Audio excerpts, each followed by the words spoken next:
kalau saya bilang yang harus dipertanyakan masalah NKRI, jangan pernah mau bilang saya tidak NKRI, saya tidak nasionalis. Justru para kera-kera berdasi yang tukang makan uang rakyat, menyusahkan rakyat, menyengsarakan rakyat, mereka itu yang kera-kera berdasi, yang tidak nasionalisme. Yang nasionalisme hanya di mulut, yang mulia.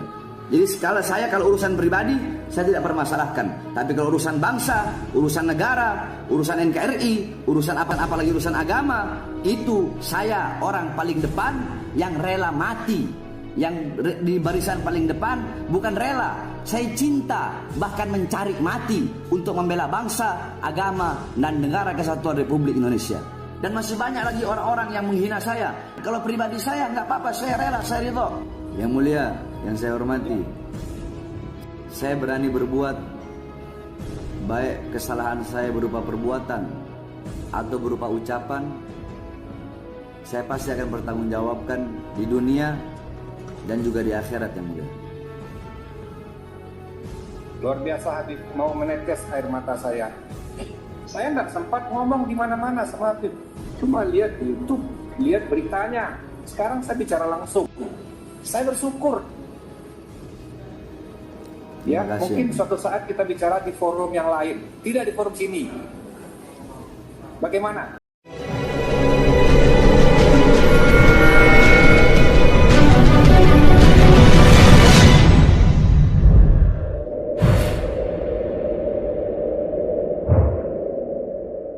Selain menyidangkan ini juga menambah wawasan, karena Habib adalah seorang yang mempunyai pengetahuan tentang agama Islam yang sangat luas dan bisa memberikan wejangan atau arahan atau ceramah yang bermanfaat bagi orang banyak. Satu pertanyaan lagi, ini saya bertanya nih. Iya, yang mulia. Ya, karena saya tidak tahu. Di Nabi Muhammad ketika dia berjalan memberikan ke satu tujuan, ke satu tempat, dia itu dilempar sama orang Yahudi. Betul, yang mulia. Kemudian diludahi oleh orang Yahudi, dihina oleh orang Yahudi. Tapi ketika orang Yahudi itu tidak ada lagi, suatu saat Nabi Muhammad lewat di situ, dia bertanya kepada sahabat, kemana orang Yahudi yang biasa lempari saya? Kemana orang Yahudi yang biasa hina saya? Kok tidak ada? Ternyata orang ini lagi sakit. Rasul minta kepada sahabat, tolong antarkan saya ke rumah dia. Dia bawa roti, dia kasihkan kepada orang yang menghina dia. Nah, itu kebaikan-kebaikan yang pernah saya dengar.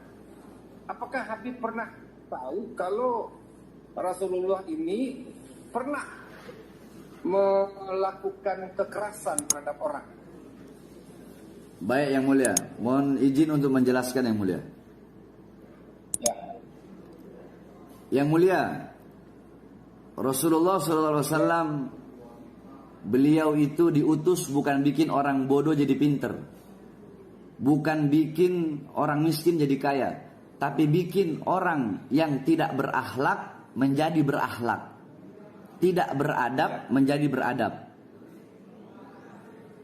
Jadi Nabi Muhammad datang membawa kasih sayang, membawa cinta, membawa adab, membawa akhlak. Cerita yang mulia tadi itu benar dan itu tercatat dalam kitab Tarikh Al-Imam Ibnu Jarir At-Tabari. Tercatat juga dalam kitab Syurah Nabawiyah. Tercatat juga dalam kitab Tarikh Al-Imam Ibnu Katsir.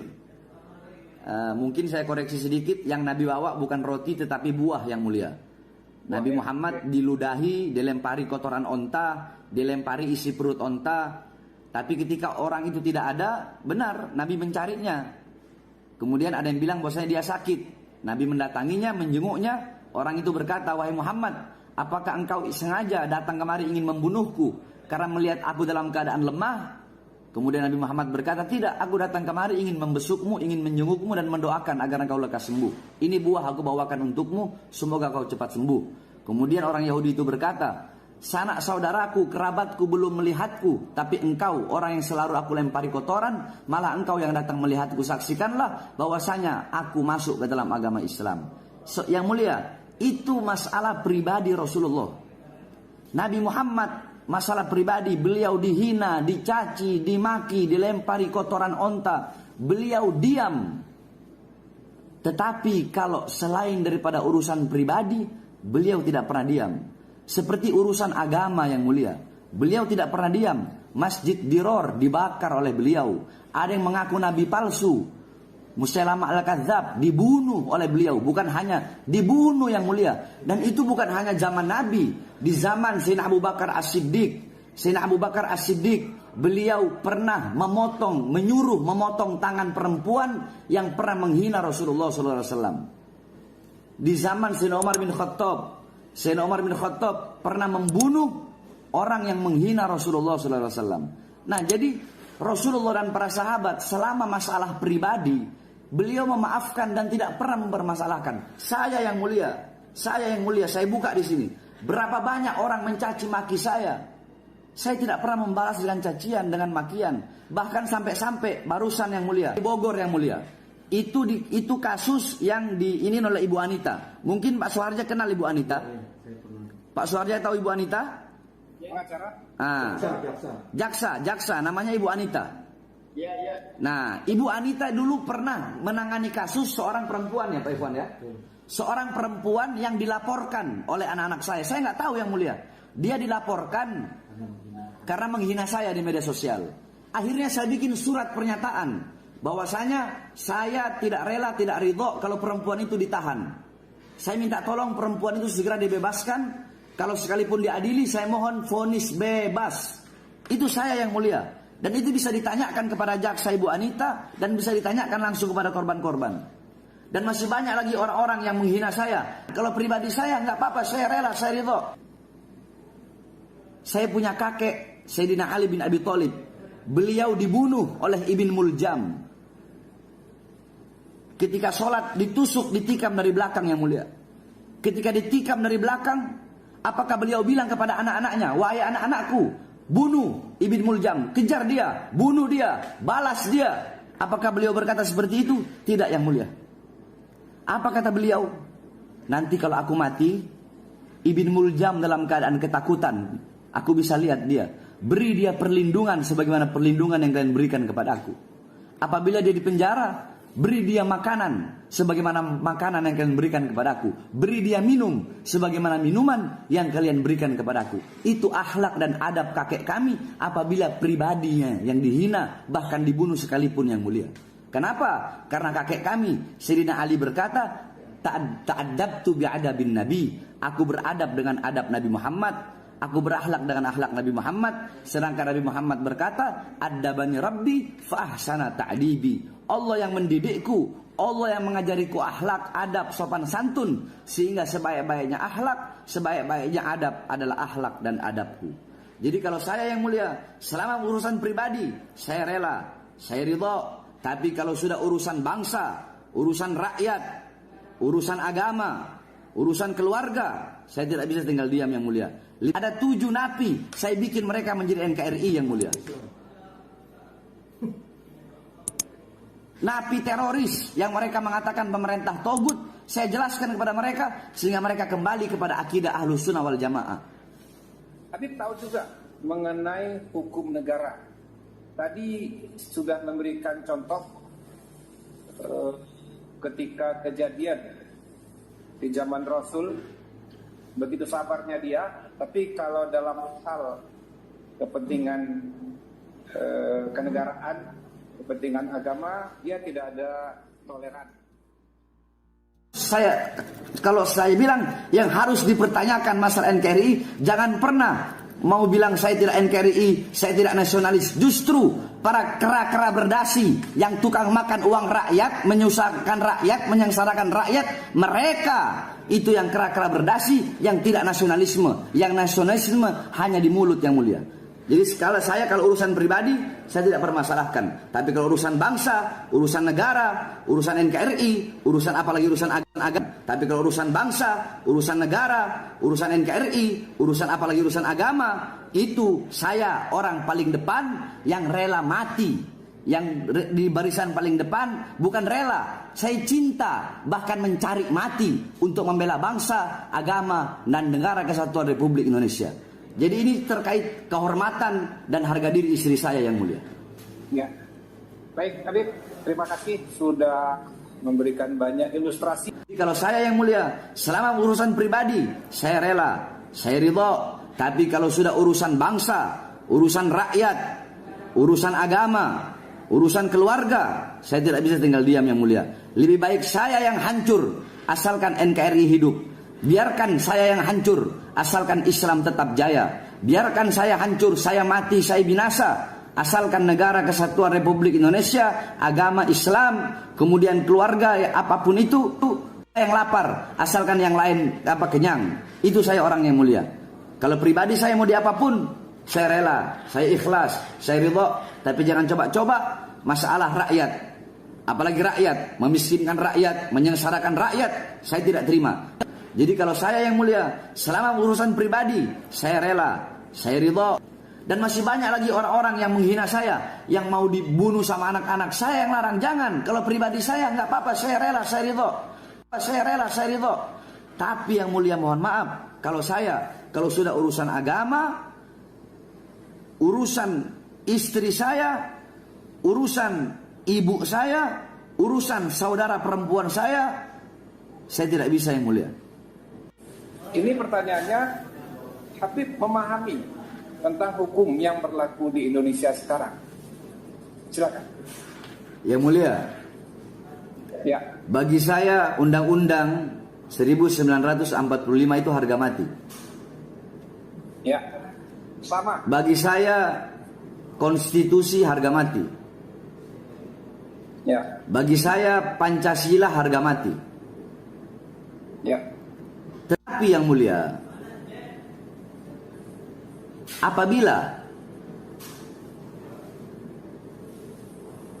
hukum negara yang saya hormati dan hukum agama yang lebih saya hormati itu bertentangan, maka pasti saya lebih mendahulukan hukum agama. Karena bagi saya hukum agama di atas segala hukum. Walaupun tetap saya mengikuti hukum negara.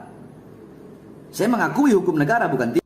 Kalau saya bukan warga negara yang baik, mana mungkin saya mau ikut sidang yang mulia.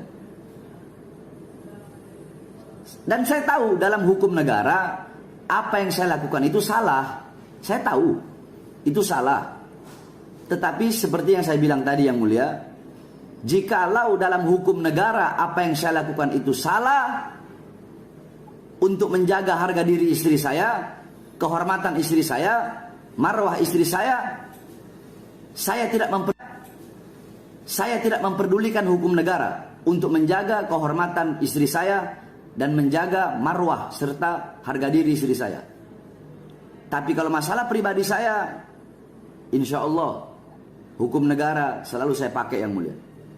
Yang mulia mungkin bisa lihat, saya tidak hanya berapa saya punya kasus-kasus yang mulia. Saya ini bukan koruptor yang mencuri uang rakyat. Saya bukan bandar narkoba. Saya bukan pembunuh yang mulia. Jadi saya hormati hukum negara, saya tahu hukum negara, dan saya tahu apa yang saya lakukan itu salah dalam hukum negara. Tapi kalau dalam hukum agama tidak yang mulia. Habib, saya ingat guru saya kuliah, ya, jadi ada guru besar, dia profesor, mengatakan ada 4 tingkat kebenaran. Jadi kalau di filsafat itu membagi 4 tingkat kebenaran. Dan tingkat ketiga adalah kebenaran filsafat. Filsafat ini didapati dari guru-guru, dari ahli filosof. Nah, kebenaran yang tertinggi yang tidak bisa diukur oleh siapapun dengan ilmu pengetahuan apapun, itu adalah kebenaran agama. Kita kebenaran Islam. Tidak ada yang bisa menguji kekuatan kebenaran Islam itu dengan apapun. Inilah yang menjadi pegangan kami, bahwa apa yang Habib sampaikan itu tidak bisa terbantahkan. Saya mencatat di sini. Nah, Habib melakukan perbuatan itu benar, ada benar, ya. Jaksa melakukan pemeriksaan penuntutan atau dari polisi, ada benarnya. Penasihat hukum mengatur bagaimana menjelaskan permasalahan hukum, ada benarnya. Nah, semua ada benarnya. Ya, oke. Dalam hukum negara, sekarang apakah Habib siap bertanggung jawab terhadap kesalahan yang dilakukan terhadap hukum negara? Yang mulia, yang saya hormati, saya berani berbuat, baik kesalahan saya berupa perbuatan atau berupa ucapan, saya pasti akan bertanggungjawabkan di dunia dan juga di akhirat, yang mulia. Luar biasa Habib, mau menetes air mata saya. Subhanallah, luar biasa Habib. Jadi kita mungkin tidak bicara di sini lagi, ya. Mungkin di satu saat saya mendengarkan ceramah Habib, di mana saya dapat menimba ilmu di situ, ya. Ya, ini kami simpangi sedikit karena kami butuh juga ilmu dari seorang Habib. Saya nggak sempat ngomong di mana-mana sama Habib, cuma lihat di YouTube, lihat beritanya. Sekarang saya bicara langsung. Saya bersyukur. Ya, mungkin suatu saat kita bicara di forum yang lain, tidak di forum sini. Bagaimana? Iya, yang mulia. Setelah saya mempertanggungjawabkan apa yang saya lakukan, yang mulia. Setelah menyelesaikan pertanggungjawabannya, siapa tahu undang kami kemana? Siap, suatu kebanggaan, kehormatan juga. Ya. Siap, yang mulia. Ya, baik ya, sidangnya. Yang mulia. Ya, kita tutup. Yang mulia. Ya. Izinkan saya menyampaikan sepatah kata, yang mulia. Ya. Kebenaran bagaikan matahari yang akan selalu bersinar walaupun di hadapan orang-orang yang buta. Ya. Dan saya yakin orang-orang yang buta itu adalah orang-orang yang ingin menunggangi kasus itu, adalah orang-orang yang ingin menunggangi kasus saya ini. Dan saya adalah matahari itu, yang mulia. Terima kasih, yang mulia. Ya, makasih Habib. Insya Allah ya, matahari akan selalu bersinar, terbit dari timur dan terbenam di sebelah barat. Akan memberikan kehidupan kepada bangsa manusia di atas bumi ini. Ya, terima kasih, yang mulia. Sidangnya selesai dan ditutup.